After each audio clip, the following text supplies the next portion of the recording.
rescue, revive, whatever term you prefer, a 1967 Plymouth Valiant. And they gave me the address, and I did not enter it into the GPS. The last time I did that, we found a truck on the way to go get something else. So, he did say at the top of the hill I'd see the automotive place it was at. They've moved it for us.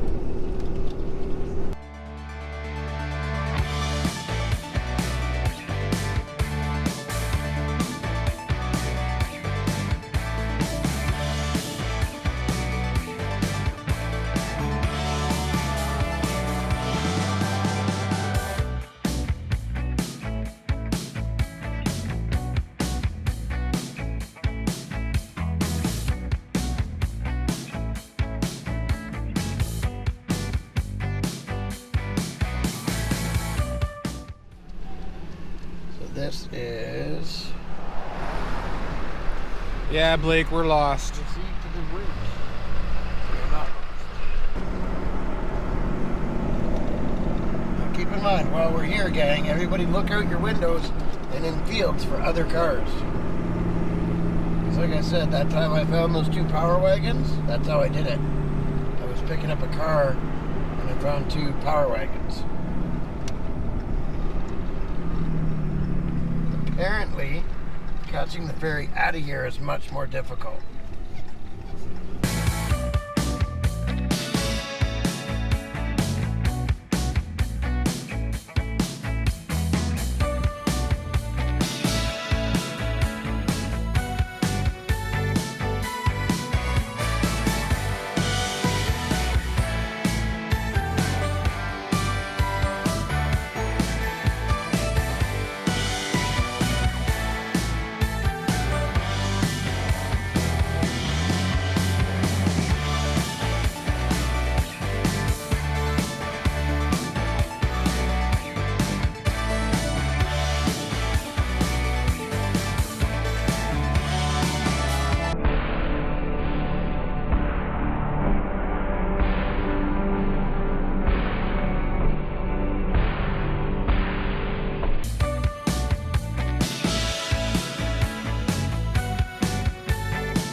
Welcome back to Coastal Auto Reaction, gang. I'm Big Easy. We got Uncle Bobo on the camera as usual. Blake Dog and Just Jake are over there staying occupied.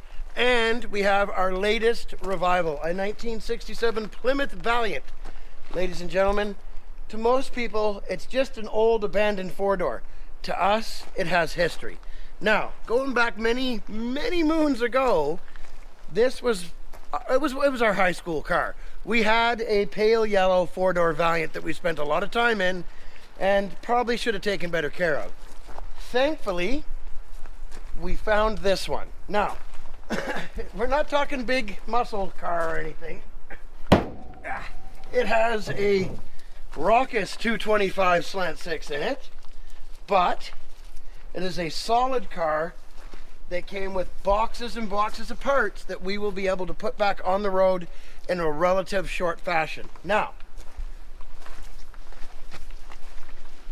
if you take a look inside here, the floors, while they have some surface rust, are quite solid. So, some wire wheel action, some cleaning, and some POR, some rust treatment, and we will be good to go. And when you get a revival and it comes with a Haynes manual, you know you're a step ahead. You just can't lose, right? Everything's a bit sticky. Now, the car does have a little bit of Bondo in the quarters, but that's fine. It's going to be a driver. This is what I say. When I say, gang, you don't have to have $1 million to bring an old car back, revive it, and drive it, and enjoy it. No, this thing isn't going to win any drag races. But man, is it going to get a lot of thumbs up, and you're going to love cruising it once you get it back on the road. Plus, you get the reward of working with your hands. And what's to brake? Manual brakes. I believe it's got manual steering. Let me see. Oh no, it's got power steering. Ooh, fancy. Fancy Valiant.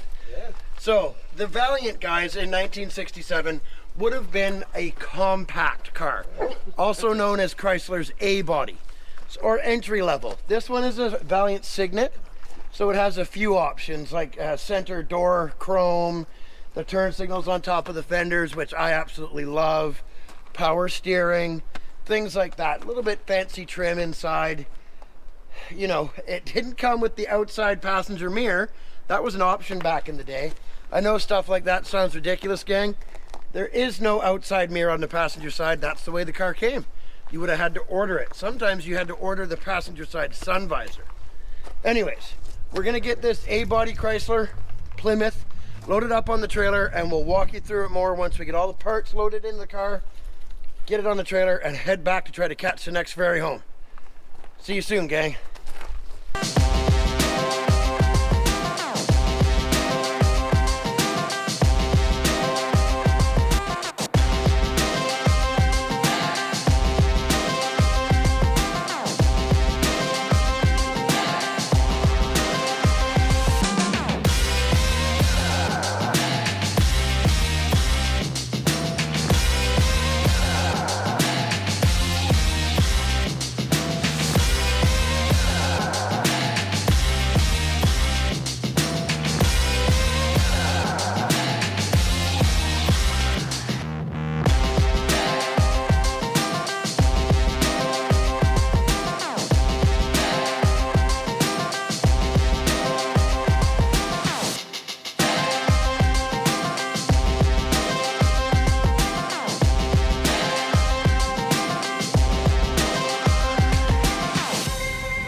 Foam cannons are all the rage now, gang.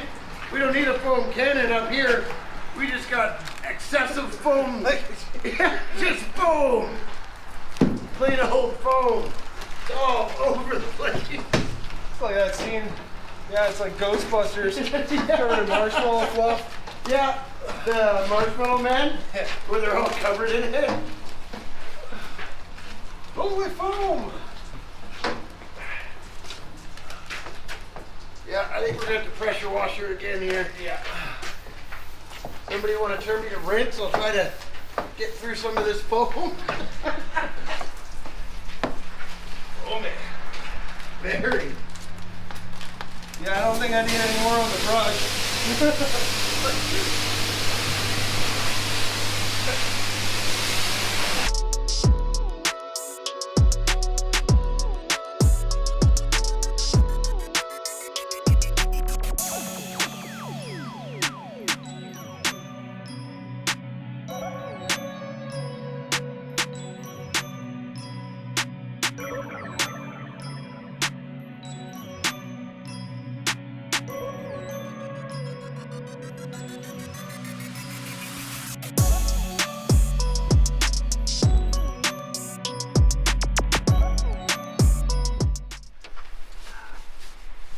So, turns out we forgot to fog this engine that's been sitting for an undetermined amount of years. So, because it's going into the shop to get worked on tomorrow and have its first start, we're gonna fog it with the PV blaster tonight. Of course, we picked the coldest night yet of the year. It's trying to a wee snow. bit chilly. Yeah. Don't have temp vision on this camera. And you'll have to excuse my camera work because, well, Uncle Bob was not a late night guy. He tends to turn into a pumpkin around 10 p.m. unless we're on the road. Then he's good. This is where Uncle Bob was watching the video going, oh, whatever. Yeah, okay. That smells like 20-year-old fuel. Let me see the spark plug. Let's see where we're at here. It's not bad. Oh, it's not bad. They're burnt. We got plugs for it. Oh, the ends are loose. That's good. Yeah. She stinks like a 20-year-old fuel, even though this thing hasn't had fuel in it for like 20-year-old. Well, we'll just put them in by hand and we'll put new ones in it before we try and start it, hey? Damn it. What's going on? Well, you need a shorter extension? Yeah. Okay. And, this thing was seized onto this extension. There we go. Good times. It's a bit chilly out. All right, gang, I'm gonna give just Jake a hand here and get the rest of these plugs out and the engine fogged, and we'll see you tomorrow in the shop. All right, gang, so we don't want to have to push the Valiant on and off the trailer. We haven't come up with a name for this project yet. We've got the starter from Betsy's 383 Big Block. One of the very, very good benefits of being a Mopar guy is that right there, that the starters basically work in any engine. Now, I can see multiple things that need to be addressed here, and they will be. Things like the kickdown isn't attached properly, someone's added bolts that are incorrect in the intake. What we're trying to do though is just get the car to run so we can unload it off the trailer and put it in the shop to get some work done on it. So just Jake's in here. Of course, the battery in here is dead, but anytime you work on the starter, you want to unhook the positive terminal. I don't know why people say the ground. It's quite often everyone's like, oh, unhook the ground. Unhook the positive. Because if your ground's hooked up and the positive's unhooked, there's no way. There's no way you can get an electrical charge to yourself unless you were to hold a wrench to there and to the body of the car. So either unhook it completely or unhook the positive side, because then you can't get a charge. So what just Jake is doing is the top starter bolt. It's been out for quite a while, so it's a little bit, that's a ratcheting wrench you can use, eh? It's too big on the end. Oh, what size is it? 5/8. Bit awkward getting it in. Hopefully the tooth count's similar. It should be. Now she gets.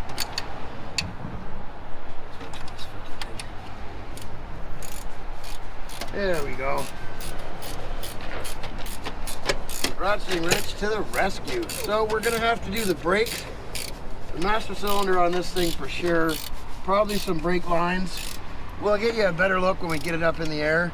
Right now we're gonna get this old Moto Master battery from, I would guess 2000 and where is it? It's a 124R, product number 101248. So I would guess 2008. Yeah.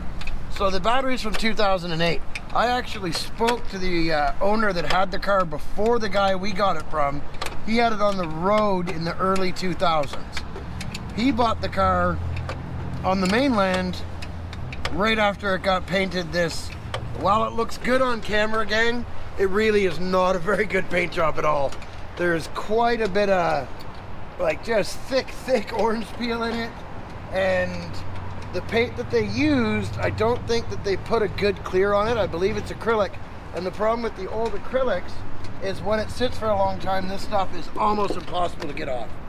So we'll see what Jake decides to do with his paint style and what color. I mean, we know that we want to go back to the stock color eventually, but in the meantime, Jake's pretty good at painting, so he'll come up with some kind of cool design. Stay tuned for that. Now the car itself is a 1967 Valiant Signet. So that would mean it comes with extra trim, right? Like, so in the 60s and 70s, you could click order boxes, not click, tick on paper. Stuff like fender mounted turn signals, the nicer rear view mirror, this trim package here, the chrome between. All right, gang, so we're swapping the fuel filter. If you can't find an arrow, a little tip for you, the part with the space is what you want the flow to hit. So from the tank into the carburetor, you want it to hit here. Give that to just Jake to put in. Pass you some pliers. And we got to make sure we have an implement of bashing too, because quite often those linesmans will work. Quite often, if you do get it to fire, you need to tap the carburetor, get the accelerator pump to stop gushing. We got fire extinguishers, we got everything we need. I would say that the internals in this carburetor are rather weak. It should have an internal, well, external, but its own spring on it. It appears it's got double return springs put on it. For some reason, sometimes people like really hard throttle. So what we're gonna do for now, we're not gonna add more fuel to the tank. We are going to get a small bottle, put some fuel in it, try to get some down. So if you look at this old school one barrel, the vent that you would find like on a Holly, you'd see the vent on the outside of the bowl that you put the fuel down. The vent on these things is actually inside the carburetor. but you want to get gas down that vent to fill the float bowl. You reach in, here, pass me the camera so I can show them. You look straight down the carburetor, you'll see that copper colored vent tube. That's where you want to put gas, not just dumping straight into the engine. So we're gonna double check the oil. Jake, if you want to double check the oil there. Oh, can you pass me that jerry can even though you're filming? I will take over the camera for a second, and we need, okay, there's the bottle. It has oil. Yeah, no, looks let me like see it though. So here's an important thing too, gang. How much gas is in this oil? It's not bad actually. Nope. But we Looks are. like it was made out of pure dinosaur though. Yep. We are going to add a little bit of oil to it because it's definitely a liter down. That's why I brought extra oil with me and a funnel. Do not need this giant part.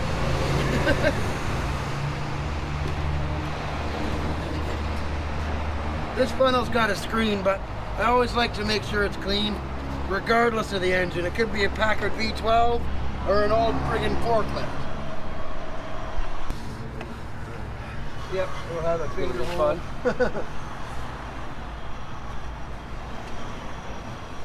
So we're running 1540 in it, like the other old cars, because it's got zinc. That should be about. That should be pretty close. I mean, it wasn't low, Yeah. so that's going to be at least half a liter, right? And we're going to change the oil once we get it to run. Almost down to the screen. It's 15, so it's kind of chilly out, gang. Yeah. And that's 1540 diesel motor oil. The reason why I run that in all these old cars, and I know I've said it before, but it's got zinc, ZDDP in it. You need that for these old cars. It protects the metal, it soaks in, and it's especially good.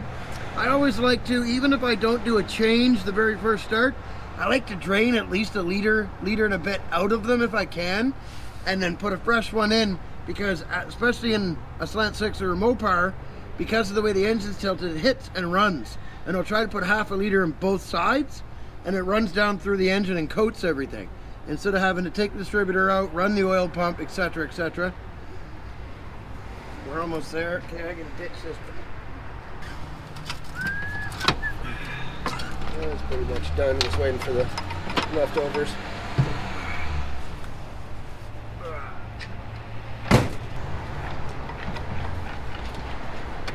There's a mild upgrade.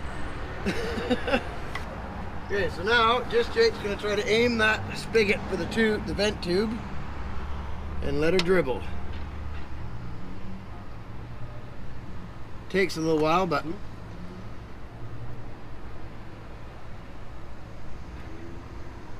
would you like the honor of cranking the first key? I can run the throttle. Sure.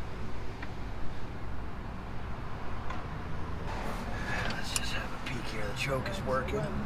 Hang on, not yet. It appears there's a little more in there. All right, let's see if she cranks.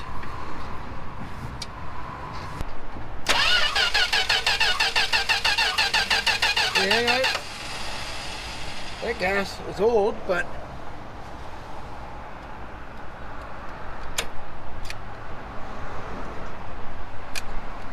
okay, there's the choke. So we're gonna put just a little bit more right down her.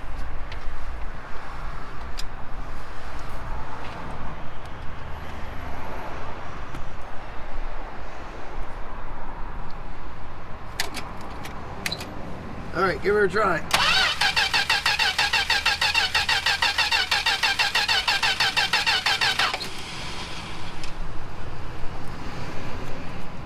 Yeah, held on.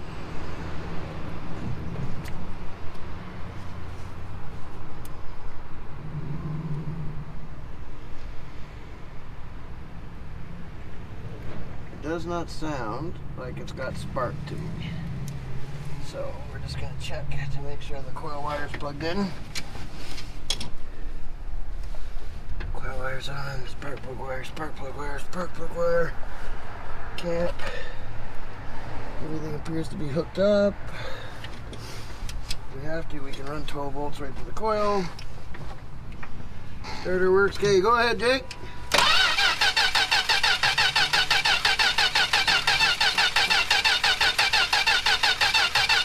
Stop.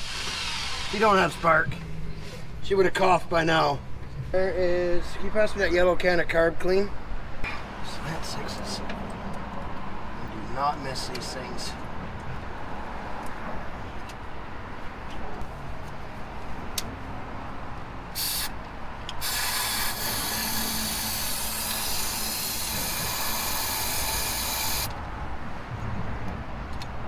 Try it.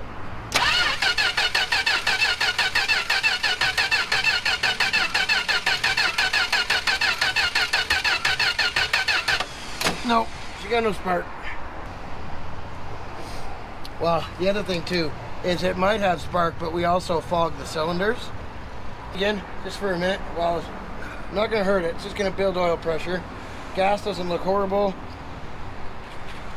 Choke is on.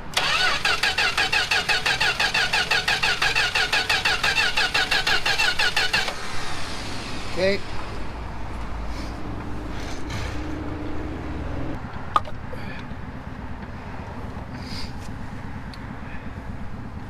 We're gonna check to see if she's got spark here.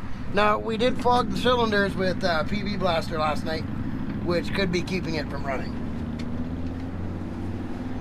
So I'm gonna pop a plug out,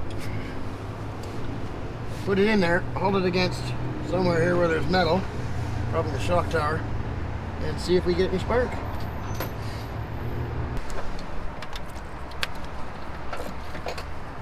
Oh, that is crazy loose. That could be stopping it too. We didn't exactly tighten the plugs. She could be leaking a little bit of compression around them. I have to check that.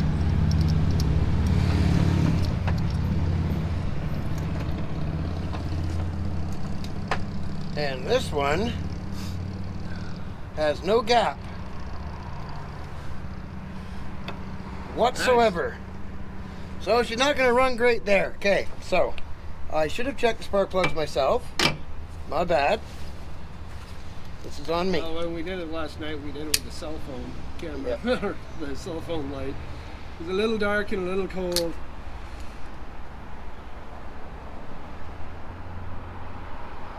Having a gap a bit off, okay, but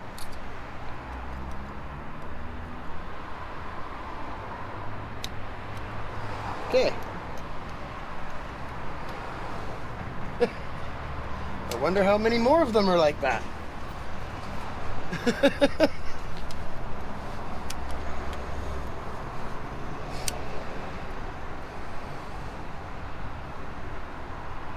Turn the excessive fuel off. Well, we know the fuels are getting into the cylinders, so we're going to check all the plugs now.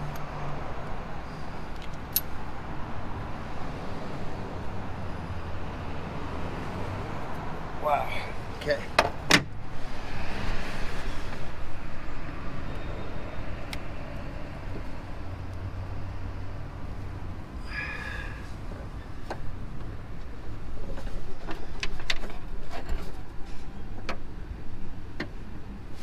Crank it. Here we go. Yeah, it's not going to start. If it coughs, turn it off. I'm just checking the spark plug, see if I can see spark come out of it. Yep. Whoa, whoa. Yeah, it's just because we fogged it. It's got bright, bright blue spark coming out of it now. That cylinder just poofed all the PB Blaster out.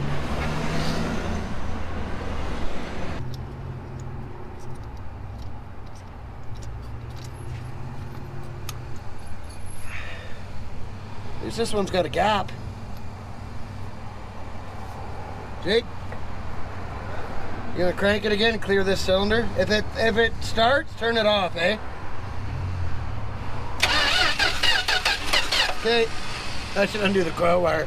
She wants to run now. It's all the PB Blaster that's in there. Uno momento. All right, man, give her a try. Let's see what happens.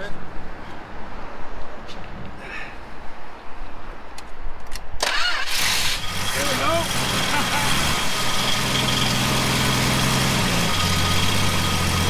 You know, I did put fuel down here already.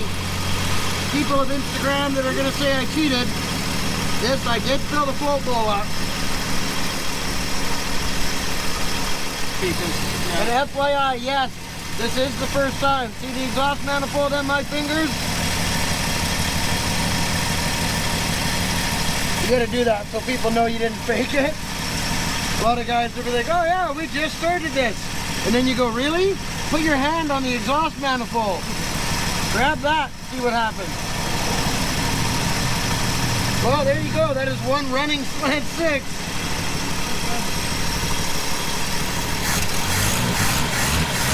Does it smoke at all?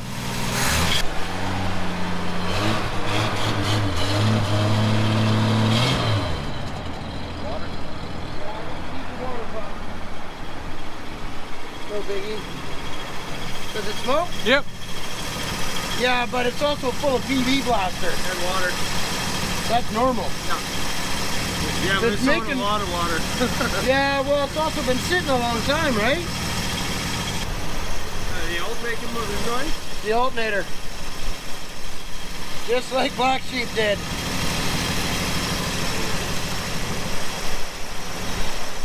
I think that's enough. Let's turn it off. Yeah, we got a fuel leak starting. Yeah, shut her down. She's got a couple fuel leaks, etc., etc. That's good. It runs. Now we know we're good to go here. Okay, we'll be back, gang, when we get this thing into the shop and get working on it. We'll see you soon.